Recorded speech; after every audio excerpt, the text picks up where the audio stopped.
Hello बच्चों, आप सभी कैसे हैं? चलिए आज मैं आपको एक नई कहानी सुनाती हूँ। बदसूरत बत्तख की कहानी। बच्चों, मेरे चैनल को लाइक और सब्सक्राइब करें प्लीज। जल्दी जल्दी गर्मियों के दिन थे। शाम के समय एक बत्तख झील के पास ही पेड़ के नीचे अपने अंडे देने के लिए अच्छी जगह ढूंढी थी। उसने वहां पर 5 अंडे दिए। उसने देखा कि उसके 5 अंडों में से एक अंडा सबसे बहुत अलग था, जिसे देखकर वह परेशान रहने लगी। उसने अंडों से बच्चों के बाहर आने तक का इंतजार किया। फिर एक सुबह उसके 4 अंडों में से उसके 4 नन्हे बच्चे बाहर आ गए। वो सभी बहुत सुंदर और प्यारे थे, लेकिन उसके 5वें अंडे से अभी तक बच्चा बाहर नहीं आया था। बत्तख ने कहा कि यह 5वें अंडे का बच्चा उसका सबसे सुंदर बच्चा होगा, तभी वह बाहर आने में इतना ज्यादा समय ले रहे हैं। एक सुबह वह 5वां अंडा भी फूट गया। उसमें से एक बदसूरत बत्तख का बच्चा निकला। बत्तख का यह बच्चे अपने बाकी के चारों भाई बहनों से बहुत बड़ा और बदसूरत था। यह देखकर बत्तख माँ बहुत उदास हो गई। उसे उम्मीद थी कि शायद कुछ दिनों बाद वह बदसूरत बत्तख भी अपने भाई बहनों की तरह सुंदर हो जाएगा।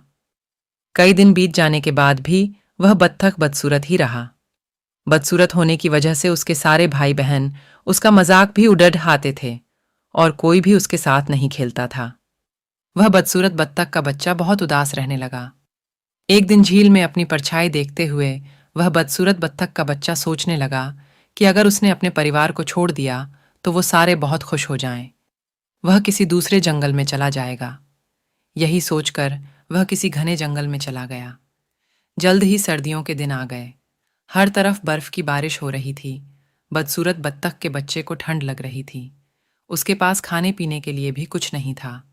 वहां से वह एक बत्तख के परिवार के पास गया। उन्होंने उसे भगा दिया। फिर वो एक मुर्गी के घर गया। मुर्गी ने भी उसे चोंच मारकर भगा दिया। उसी रास्ते में उसे एक कुत्ते ने देखा, लेकिन कुत्ता भी उसे छोड़कर चला गया। बदसूरत बत्तख उदास मन से सोचने लगा कि वह इतना बदसूरत है कि कुत्ता भी उसे नहीं खाना चाहता है। उदास होकर वह बदसूरत बत्तख का बच्चा फिर से जंगल जाने लगा। रास्ते में उसे एक किसान दिखाई दिया। वह किसान उस बदसूरत बत्तख को अपने घर ले गया। वहां पर उसे एक बिल्ली परेशान करने लगी, तो वह वहां से भी भाग गया और फिर से एक जंगल में रहने लगा। कुछ ही दिनों में बसंत का मौसम आ गया। अब वह बदसूरत बत्तख भी काफी बड़ा हो गया था। एक दिन वह एक नदी के किनारे टहल रहा था। वहां पर उसने एक सुंदर राजहंसी को देखा, जिससे उसे प्यार हो गया। लेकिन फिर उसे लगा कि वह एक बदसूरत बत्तख है, इसलिए उसे वह राजहंसी कभी नहीं मिलेगी। शर्म से उसने अपना सिर झुका लिया। तभी उसने नदी के पानी में अपनी परछाई देखी और वह हैरान हो गया। उसने देखा अब वह बहुत बड़ा हो गया है और एक सुंदर राजहंस में बदल गया है। उसे यह एहसास हो गया कि वह एक हंस है।